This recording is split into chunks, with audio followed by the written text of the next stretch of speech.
keessan eenyudha eessarraa dhuftan? Maqaan koo Kumsaa Guddisaan jedhama. Manni koo gallee gara Addis Ababaatti garuu asii kiliinika wayii irraan hojjechaa jira. Kiliinika Jibaati jedhamtu. Ani ogeessa fayyaa waggaa baay'ee tajaajileera. Hojii mootummaarran ture achi gadhiisee immoo kiliinikii dhuunfaa kanan saaqee hojii kana hojjechaa jira jechaadha. Dhibeen kun waggaa dheeraa narra tureera. Dhibee Tiruuti. Dhibeen Tiruu qoricha hin qabu. Waggaa baay'ee keessumaa gara waggaa 20 olii narra tureera jechuun danda'ama. Torban 5 har'aan as dhufe jalqabumaafan as dhufe gaaf sana karaa raajii Taamiruu Gubaa'ee keessaa na waamanii dhibeen kanaan dura hin fayyine maanni jedhanii achumaan na gaafatani. Kanaafun dhibee sukkaaraa, dhibee giffiiti, dhibee asmi saayinasii na rakkisa ture. Teelaa kunoo siin dhufeera liyyuu. Ameen. Taarkisu godheera. Fayi.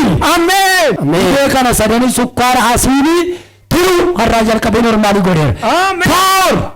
Jesus name. Ciusi. Ameen ameen ameen. Ameen. Kireera waraqaa du'a sirraa. Ameen. Kireera. Ameen. Tarsaaseera. Ameen. Kuteera. Ameen. Kai. Humna wayii. Ameen. Ameen. Bilisa. Dhibeen Tiruu kun egaa gadaayidha. Kan nama ajjeesudha. Qoricha hin qabu ogeessa nan beeka. Hepatitis B kan jedhamudha. Dhibee kanarraa Waaqayyo bilisa na baasee. Dhibeen keessan kuni Tiruun kuni waggaa 20 sinirra ture.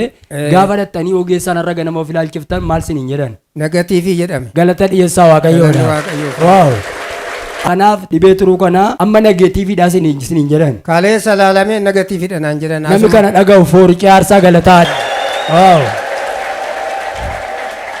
Kuma kana dhiibbaan dhiiga keessanii ammamitti ol ka'ee ture? Dhiibbaa kiniini dhiibbaan dhiigaa immoo gara 140 150 deema ture. Bazexinaa ture. Innis gizee baay'ee akkanumatti na rakkisa ture. Innis gizee yeroon asumatti innis naa katabee na keessaa cabeera. Innis hin jiru. 110 basabaatti gale. Galata dhiyeessaa Waaqayyoodhaaf.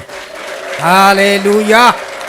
Amma mee waan sin gaafadhaa ija ogeessa fayyaanii utuu marfee tokko nama waraaniin utuu waa namatti hin naqin namni fayya jedhamee yeroo waldaatti dubbatamu ija ogeessa fayyaa yeroo laaltan maal fakkaata wanti? Inni kun baay'ee ulfaataadha. Nuti amma keessumaa dhibeen giffiitii kun silent killer jedhama. Otoonuma sagaleen dhaggeessisiin kan ajjeesu jecha. Waaqayyo isa kana narraa kaasee qorichuma gizee hundaa fudhatta malee hin fayyitu. Dhibee isa kanas kan Tiruu kanas immoo qorichuma gizee hundaa fudhatta malee hin fayyitu. Dhibee ajjeesa narraa kaasee Waaqayyo. Galata dhiyeessaa Waaqayyo.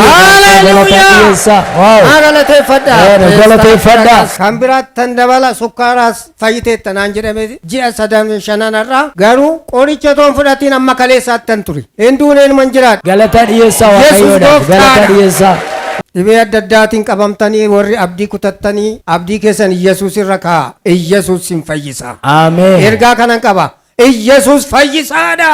Ameen. Waggaa dheeraa kan siqaayinaa laata. Har'an du'a boruun du'a jedhee otoon of eegu Iyyasuus as dhufeetan akkuma aggaatami nan laalee dhufee gooftaan Iyyasuus na fayyise. Galata dhiyeessaa Waaqayyo isa nama fayyisu. Iyyasuus isa Tiruurraa jecha tokkoon fayyisu galata dhiyeessaa.